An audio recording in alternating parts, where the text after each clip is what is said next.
जे बिल्ला ब्लॉगर्स. तर गाईज मला माहिती झाले की आपल्या सांगी बाजारमध्ये 4 मंडळांनी 4 गणपती बसवलेले आहेत. तर गावामध्ये खूप माहोल चालू आहे. तर आपण आता गणपती बाप्पाला बघायला जाऊ. तर चला. तर सर्वप्रथम आपण आलो जय भवानी गणेश उत्सव मंडळ यांच्यापाशी. यांचं मंडळ लहान आहे पण यांचा माहोल खूप असतो. तर बघा यांची गणपती बाप्पांची मूर्ती.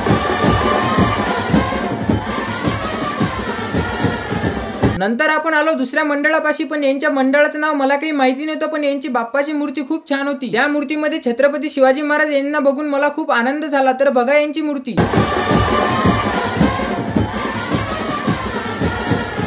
नंतर आपण गेलो शिवबाराजे गणेश उत्सव मंडळ यांचा गणपती बघायला. यांचा पण माहोल खूप असतो. यांनी तर गणपती बाप्पाच्या आगमनाच्या दिवशीच पुरा प्लाझ्मा डीजे सांगितला होता. तर बघा यांची गणपती बाप्पांची मूर्ती.